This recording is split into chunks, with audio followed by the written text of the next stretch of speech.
Hello, beautiful moms and entrepreneurs.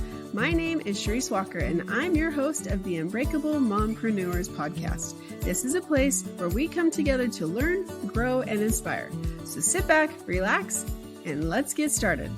Hello, Unbreakable Mompreneurs. My name is Sharice Walker, your host, and today I'm here with Sally Ivester. And she is genius because getting a corporate job sometimes can be tough. And if you're currently in that or you're working on that as your full-time W-2 position so you can do a side hustle in your entrepreneurship, well, she's going to tell you how to fast track that. So Sally, without further ado, why don't you introduce yourself to our listeners? Sounds great. Thank you so much, Sharice. And I'm so excited to be here. As you mentioned, I'm Sally. I currently have a big full-time job right now. I'm a chief of staff at a big tech company. But I also have two young kids at home, 4.5 and 2-year-olds. And then also a husband who I cannot forget. That's super important. And of course, my lovely side hustle. And what it is that I'm doing on the side, it's really coming out of passion. I am obsessed with how do we teach those who are either early in their career or in the middle of their career? What are these unspoken rules that ultimately help us play this corporate game better? And if people don't know yet, or you haven't experienced it, the corporate job is a game. And you can either play this game on easy mode or on hard mode. Easy mode is what I call going into it, knowing the blueprint, knowing like what you need to think about so that you can avoid the messy trial and error. And that's not to say you're not going to face it, but when you go into it knowing the rules and what to do, you're probably better off playing a better game and being more successful. And that's really my goal of teaching others. And the reason I care about that is I didn't know it. And Sharice, you would think I would because I went to an Ivy League school. I figured things out. I'm a high achiever, all of this stuff. But none of that mattered actually when I got into the work. And that is, I'm sure, not a mistake that only myself makes, but I think others do too who are high achievers. And so it's all about how do we figure things out together and then collectively learn from each other. And I agree with that because, I graduated or college, and this is a long time ago, so I'm dating myself, but I opened up the classified ads in the newspaper, which doesn't exist anymore, and looked at jobs and got a job that way because when you graduate, they don't really help you. They Totally. do a much better job now, but they didn't back then. And so I'm like, okay, so I just got this 4-year degree and now I'm going to go be an office manager, but I was basically a glorified receptionist. And so I moved into different positions, and pretty soon I was in the corporate Yeah. role. But I learned how to play the game, which you do Yeah. talk about that. Yeah. And my husband, he actually a couple months ago, he lost his job. And I told him, I said, it's because you don't play the game. And Mhm. he's like, what game? And I said, so for you, you think that everyone should just, this is the way it needs to be because Yeah. this is what makes sense. And I go, so what I'm about to tell you is going to be foreign. And so I'm starting to tell him and describe the things. He's like, that's Totally. just stupid. Totally. Because Totally. he doesn't play that way. And so he is, as I told you, he's getting his first management position. He's like for 19 years, he's been doing this other stuff and has loved it, but now he's moving into a management role. And Yeah. I'm nervous for him. He's Yeah. not, but I am because until you've been in that, it's hard to know. Totally. Totally. So, what is that corporate job game? Yeah. Yeah. And before I jump into that, I do want to jump on something, Sharice, which is I think the game changes too, I agree. depending on if you're an individual contributor, Mhm. if you are a middle level individual contributor or a man, the game totally changes when you're a manager, and the Mhm. game changes again when you're an executive, right? And so I think that this is a job where you're always going to have to learn new things. Now we have AI, and quite honestly, I use AI all the time as a chief of staff. Like it helps me. I could not live without it. And but these are the types of things that just change things. But as your husband thinks about being a manager, or as other listeners think about like the game, it all changes depending on what position you're in. And what I love to talk about is when you're an individual contributor, just because I feel like those are skills that you're going to need for life. Knowing how to do things like think ahead, knowing how to manage up, those are not going to be things that you forget about once you become a manager or an executive. They just become more glorified. And so that's really the area that I hone in on, but I just want to make sure that people know this is a game that constantly evolves like a chameleon. But Cherise, repeat your question again, just because I want to make sure I answer So, it directly. so I think that you did, because it changes. But what is the game Yeah, that yeah, happens in corporate? yeah, totally. The way that I talk about this game is essentially, do you know what the goal is? right? And the way I talk about the goal is the goal for me, and when I talk to all the people that I mentor and coach is the goal of the corporate game is to hit your career goals faster, right? Like that is ultimately like what our high level 30,000 foot view, just ideal looks like. And when you break it down, when you're like in the very beginning stages of reaching that goal, and a good job could be, oh, I just want people to think I did a great job on my project, right? Like I want a pat on the back. I want that gold star. But do you know what the advanced version of that looks like? It's when the next opportunity comes down the line, they think of Charisse, Yeah. right? Or they think of Sally, or they think of whatever. And so ultimately, to reach your career goals faster, you got to do a kick butt job on your current projects. But there's so much more to that that allows you to then be the first person they think about when a new project comes down the line. And that's ultimately what it is that we want to unpack. And for me, knowing this is what sets you apart from others. Now, I call it my pitch framework, but I think there's really 5 parts. And this is really the formula of how I think you can reach those career goals faster. The first one is how you present yourself in your work. The second one is how you think about impact. And when I think about impact, it's like the results. Executives just care about results, right? Results are synonymous with impact, and impact is what you do in order for you to make this project better. Then you think about the feedback that you get. And then I got to tell you, I was crap at taking feedback early on in my career. And that is the one thing that I have had to work so much, like so hard at, right? Like, how do I take feedback? How do I not think of its personal attack on myself? And what are like sort of the guardrails I put up and what I tell myself in order for me to be able to take on like negative feedback? The fourth part is what I like to call how you collaborate with your coworkers because everyone needs a work tribe. And then finally, I call it all hail your manager because your manager is your number one most important person. So you need to make them your advocate. And that for me is pitch, presenting yourself in your work, impact, taking feedback, collaborating with coworkers, and all hail your manager. And that is your formula for how you nail the corporate job as someone who is an individual contributor. We go into a lot of jobs thinking, oh, I just need to do what they tell me. That's not the way that you become the person that they think about when the next big cool opportunity comes into play. Right? If we break that down, it's like you can't just be told what to do. Executives don't wait to be told what to do. It's all about how do you move these projects forward? How do you ensure that you're being seen as a strategic thinker? How do you give options? We'll talk about this a little bit, Charisse, but I think people are lazy. I'm lazy. You're probably not lazy, but like we just sort of want to be told what are the options? Like if there's a traffic delay from my house to the grocery store, what are my 3 new options and what's the recommendation that I should take? Right? Like we just sort of want to be told that versus going into like our maps and trying to figure out what are the 3 different options now and all of that stuff. And for me, those are the types of things that you may not know about going into a corporate job just because I don't think college teaches you these rules. College is great, but you don't have that type of stuff in the corporate world. And the last part I'd say is the tangible reason I think the corporate job is so different is because in school, we were told essentially if you pass the beginner class, you then go to intermediate.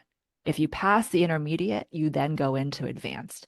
That doesn't exist in a corporate job, right? Like this forward motion doesn't exist without you, and you are the one who helps drive it. And the more that you lean in, the more that you can do, then you can hit your career goals faster. And when I talk about a lot of this kind of stuff, what I what I think you get out of it is you're seen as a strategic thinker, right? Not just a junior employee, which I think is critical. The second component is that it gives you leverage. Leverage being defined as how I can do more with the current tools that I have. If I am creating more value, if I am doing more and I've been seen as a strategic thinker, I have more leverage. And when you have more leverage, you build your reputation, and your reputation is ultimately what opens doors to the new opportunities and everything that comes down the line. So that is, I think, Charisse, is a long-winded way of answering your question, but I think that all sort of like gets unpacked. And what are we thinking about when it comes to this game, and how do we make sure that we do what we can control to make sure that we maximize this game and reach the results that we want? And I think that that is critical because, you're teaching people how to climb that corporate ladder, and some entrepreneurs might be saying, "But I'm an entrepreneur. How Yeah, does this yeah, relate to me?" But I want it does, because if you've ever been in a management position, and if you're starting now, you're wanting to scale your business, you need to now identify people that are like this, that are wanting to. Because I remember I started teaching at 22. I started teaching college, and there was a group of us. There was like 4 people that after our classes, we got done at 11 o'clock at night. It was a Yeah. 4-hour class that we teach, and when we got done, we would literally sit outside in the parking lot. And I won't give the name of the school, but it was as the blah, blah, blah, turns. And so we were Yeah. using it. I don't know if there used to be a soap opera called As the World Turns. And so we used to say as the, and the name of school turns. And so we would sit there and like visualize all these changes we would Yeah. do if we were in control.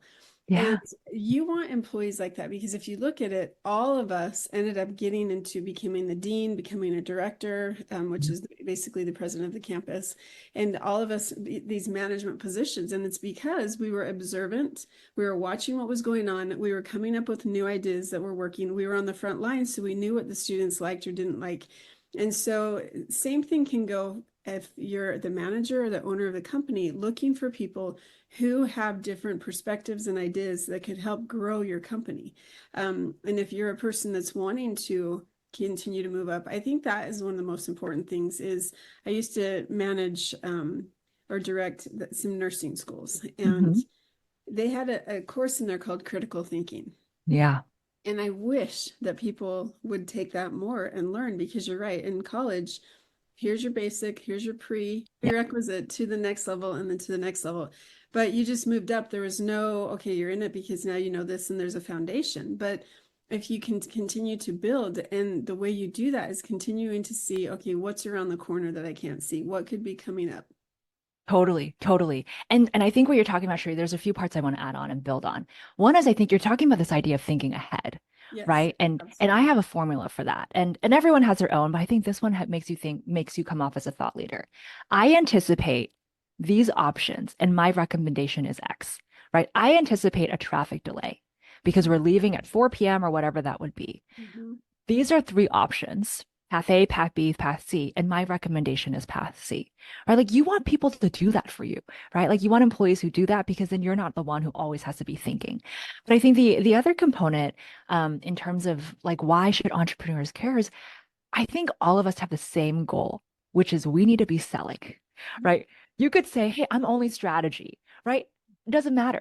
Everyone is selling. No matter what you're doing in life, you're always selling. You're selling yourself, you're selling your work, you're selling the results, you're selling like all this stuff. And what I sort of want everyone to know as an early career is you're selling, right? And you're selling how you're making results. You're selling your reputation. You're selling like all of these different types of components.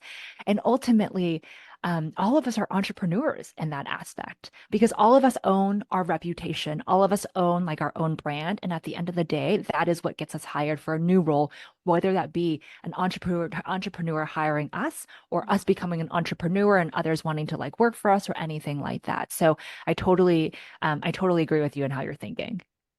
I also like that you talk about the impact, because you Mhm. have to create a name for yourself. And like my husband, I named him the fixer, because anytime that Yeah. they ever had any issues where somebody left or they let somebody go, they'd bring him in. And that could be him going to, I mean, the East Coast, the West Coast, or here in Utah where we're at. And so he was this fixer person. And so Yeah. whenever there's an issue, they would go to him. And so I think that figuring out what you're good at, what you enjoy, and then going from there. Ben Hardy talks about 2x or 10x is easier than 2x, and how you Totally. hire people to focus on those specific things. And that's where you can continue to promote yourself, which pitch yourself, and continue to be able to get seen, heard, and then progress. Yeah. Yeah. And I think, you know, what's so interesting about what you talk about there too, Charisse, is this idea of your husband being the fixer. Yeah. Look, I think there's a lot of glory that gets put on an innovator. But I personally think a fixer is more important, right? Because I don't care about people who launch products or whatever. You can launch whatever. It's all about how do you make sure it constantly runs or how do you make it better, right? And sometimes we just move on to the next sexy thing. And I don't think that's the right way of doing it. Now, in my experience with fixers, because I tend to be one, I'm an operator I'm a chief of staff. And so we do a lot of fixing in that type of world, is a lot of it's unseen. Yeah. right? I would say 20% of my work, my VP doesn't know about because it never gets to her level because I'm proactively thinking about it and I'm trying to fix it before it ends up on her plate. Hmm. But I do not let that be a thing she doesn't know about, right? Right. Like I constantly talk about this concept, which is work loudly. And we talked about in the beginning, what is the corporate job or what's the game or what are the rules? We don't ever get told to work loudly in college. We need to work loudly in a corporate job. And whether you're an entrepreneur, whether you're a corporate employee who has a W-2 or anything like that, all of us need to work loudly. What is it that we're doing? How are we advocating for ourselves? What is the visibility that we're providing to like the impact that we're making? All of that becomes super critical. And we need to find ways that feel right for us because some of it can be a little bit cringe, stealing some Gen Z language, even though I'm not Gen Z. And it can make us feel like, oh, I don't want to be like a teacher's pet, or I want my work to speak for itself. Hmm. And look, I think all of that is admirable. But in today's world where you have to fight for a job, where you have to like build your reputation, you need to work loudly so people know what is the impact that you're making and people can see how you're moving things along. Because I talk a lot about psychology too in a lot of my work, Charisse, and I think the concept that I have here is you're no one else's number one priority except for yourself, Hmm. right? Like no one's going to seek you out, Charisse, right? Right. But unless you put yourself out there and you talk about all of the things that you're doing, and I think that applies to a W-2 employee or an entrepreneur or a working mom or anything like that. And I love that because in a day of Instagram and YouTube and Facebook and all these different social medias that are there, Yeah, people, the way that you get the attention is by promoting yourself and talking. And our totally. generation, we were told that if you do that, then you're being, conceited. And Yeah, it's not the case anymore. And I think it doesn't hurt to say, hey, I just want to let you know, here's what's going on. I've already taken care of it, but I just want you to be aware of it. And that could be the way you do it. It's yep, something simple and easy, but they're aware because again, if they get blindsided, they're going to come to you and say, why didn't you tell me? And yeah, so sometimes it's good to just, and an email is even working if you can't get to them. It's, hey, I yeah, just want to let you know because I'm busy or you're busy. yeah, This is what's happened and here's how it's been handled. So that, yeah. oh, wow, good. I didn't have to worry about that. Yeah. And you know what? That saves time, right? And our most valuable resource is time. Right. And as an entrepreneur, it's like, okay, great. I have a million things I have to do. And so now if someone told me, hey, Sharice, I just want to notify you, I got this handled, right? Mhm. Like, that's like great. Awesome. Now I don't have to use my mind capacity to think about that. I also don't have to physically write a text or an email or like reach out to Sharice to figure that out. And then I bet you as an entrepreneur, you're going to like that person because that person is telling you things and they're thinking ahead and they're keeping you updated, but in a way that doesn't take so much energy from you. Sharice, what you talk about just in is what I like to call the notify email, because I actually think meetings should be for discussion or they should be for like some type of decision that needs to be made, but they should not be for Sharice. Here are the 12 things that I did. Mhm. No one has time for that, right? And I think when you're a junior, a lot of people are like, look at all the things I did. But you know what? No one cares about the number of reps. They care about the results, right? Like it's not about how, like let's just, the Olympics just passed. Mhm. It's not about how much you practice. That matters. But at the end of the day, it's like, did you show up? Were you able to land that? Were you able to like get the results? Because we're a results oriented culture. Doesn't mean we can't always get better, but like we care about that result. And in the workplace, there are ways you can do that.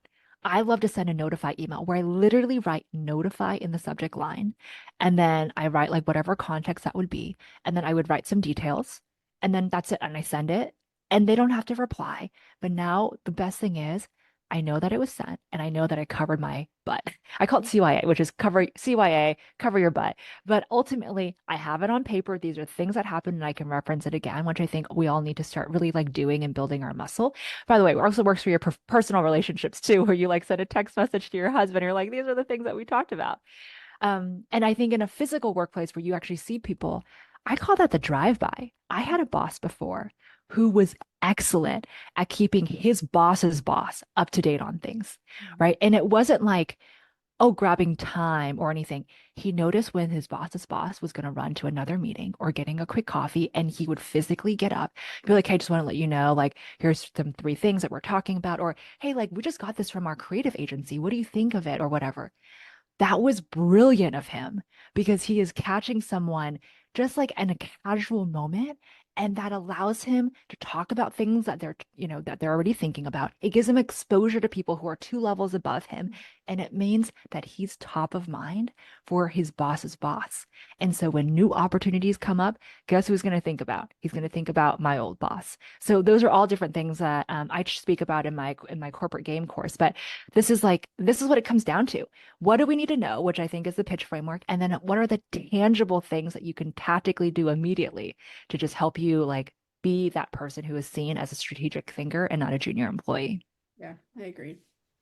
Okay, however, there's a thing called the Peter Principle. Are you familiar with it? No, tell me. Teach. So Peter Principle is you're promoted to your level of incompetence. So say that this person gets promoted because they've been there for 20 years, or because they're BFFs with somebody, or because just insert whatever excuse. Yeah. They're not qualified for it, but they are qualified. Actually, they're not. And so they're like really good at their job, but they don't have a lot of experience at the next level. So they're promoted and all of a sudden they just tank. They're Yeah. horrible. And so how do you, I mean, I'm sure you've seen that in your experience. Yeah. How do you take somebody, or how do you recommend the person that's like that, that they really do want to do a good job, they just don't have the skills, that they're not quite sure how to manage? Yeah. What do you recommend for those people? Yeah, yeah, I think that's a great question. Normally, it's an interesting one because usually, Charisse, like what I've seen is you have to be operating at the next level to get the promotion. Usually, you don't get promotions until like, you don't just I think Charisse would do a great job. Usually, it's like, Charisse, you're kicking butt at that like next level or two levels already, so I'm going to give it to you. But I think in the case where maybe you're a Nepo baby, right? I'm just going to call it right there. I'm using Gen Z language because I just recently heard about it on TikTok. Yep. I think in those cases, this is where your manager comes in. Right. Like you can't fake it that you're doing a great job when you're not doing a great job. And I think you have to be really honest about this is what the job requires. These are the areas that I think I'm doing really well in. These are the 12 areas that I don't think I'm doing really well in. Here are some thoughts I have in terms of what we can do next. What do you think? And how can you work with me together? And this is why I say, like, your manager is your most important person because ultimately they're going to dictate your performance review, your projects, like your promotion, like all of that kind of stuff. And it is their job to help you figure out how to do better. Because ultimately, you're going to be a reflection of them. Like they are personally invested in you and making sure you do better because if you do a bad job, it may be like a sign on them. And so that would be the way that I would handle it. But you have to go in with honesty. And I would also say you have to go in with some self-reflection. You Right. can't just like have it be, what should I do? It needs to be, here's like a diagnosis of what I'm thinking. Here are the things that I think we should be doing. What else do you think? Like, or what do you think of my approach? Or what else am I missing? And, help me figure that type of stuff out. And the reason I think that becomes important is because you're accepting the feedback or you're accepting that you're not in like the next level position yet. And then you're offering ways that you're acting on it. And that combination is always going to be winning because it shows that you're like invested in making it better. And you're not just someone who's going to be listening, but you're invested in how you're thinking about it and you have some skin in the game. Yeah, totally love it. And I could talk to you all day about this because I'm passionate about it and I love it. And I really do want people to realize that they have the ability and they're capable and they need to just start to trust themselves and step into it. And I think some people are worried about that. And I think whether it becomes your entrepreneur, whether that becomes a W-2 type Yeah. position, which just, entrepreneur can have a W-2, but, Good to know. it's just important to make sure that you're listening to that. And all the advice that you've given is essential because you can apply it in so many different ways. And like business is just one of my passions. And I really could honestly talk for days about it. And so I'm glad that you came on and I'm glad that you talked about it. And you mentioned a course that you have. So if our Yes. listeners wanted to learn more, how would Yeah. they find you? Yeah, go to sallyivester.com. I have a Maven course. It's a 4-week cohort, an hour a week, where we dive into these particular areas I talk about. And we make it really tangible and you see results. We just kicked off yesterday on Thursday, September 5th, but we always have recordings and you get these for life. And I've already gotten great reviews just in terms of like how tangible it is, how impactful, and how it honestly, it opened up their eyes to like things that they haven't thought of before. So that's my goal is just how do I continue delivering value for everyone else? I love that. Okay, so before we finish, I just have to ask. I see your cute drawings in the back. Yeah. So we talked about you being a mom. I want you to think about you sitting on a park bench and this 9-month pregnant woman comes up and sits right next to you. what advice would you give her? And it doesn't have to be just being a new mom. It could be anything. And it could be a working mom, like Yeah. anything that you want to give. What Yeah. advice? I love it. I give this to everyone. You need to invest in other people helping you. Yes. I have a full-time job. I got these two young kiddos and I got this like side gig. I'm not doing it all, right? And I think like we can't do it all. I have help. I have like an au pair who helps us. I have like kids in preschool. You have to have some help. And I think like when you're a new mom, you sometimes go into it like, I can do it all, but you really shouldn't think that you can do it all because you can't take care of a newborn baby. You can't like manage a household. You can't be cooking everything and then like cutting the grass and doing all of this kind of stuff. Like that's just not possible. And so I think for all of us, especially for entrepreneurs too, you can't do it all. There are certain things that you probably should outsource. And then there are things that you should be spending time on because it is like how you are the only one who can do it. And that will make your business more successful. So I'm all about, you should just think about how to get help in ways that help you scale yourself. I love that advice because I am one of those that thinks I can do it all and Yeah. I have managed it, but it's not effective. You could be so much more. You could be like accomplish so much more. And I was sitting on a training because I do invest in myself and learning more all the time. And they were talking about how, okay, so what is something you hate to do? Like for me, I hate to clean the bathroom. Yeah. So how much is it going to cost me to hire somebody to clean that bathroom? Okay, now I need to go sell to be able to pay for that person. And so it's those type of things, if you can think of it a different way, that Yeah. how much is your time worth and Yeah. how much is that going to cost you? So if your time is $50 an hour, $100 an hour, Yeah. $200 an hour, $20 an hour, and you can hire a high school person to Yeah. come and clean your bathroom for $10 an hour, guess what? You just made money. Yeah. Yeah. And you know what? You created value, right? Like there's value for everyone. They're a win-win because you know what? They just made $10, right? And you're a win-win because now you can use that hour to then spend time doing something that allows you to drive more success for your business or like dive deep into a work time or anything like that. I totally am aligned with you, Charisse. Yeah, that's Yeah. fantastic advice. Take it, listeners. I love it. Well, thank you so much, Sally, for coming on the show. You have such great advice, and it's so important, especially in today's world. So thank you. Thank you so much for having me. This was so fun. Like you, I could probably talk about this for hours. So I really appreciate you having me on. No, I appreciate that. And listeners, like I said, whether it's you or whether you're trying to train people in your business, it's okay to ask for help. First of all, take some help and really learn to play the game in the corporate Yeah. world, because if you do, you're going to be so much more successful and happier. And I'm sure your pocketbook will be as well. So go out and make it a great day. See you later. Beautiful moms, remember, you are unbreakable. Keep illuminating the world with your strength, pursuing your dreams, and reveling in the splendor of motherhood. This is Charisse Walker, bidding you farewell for now.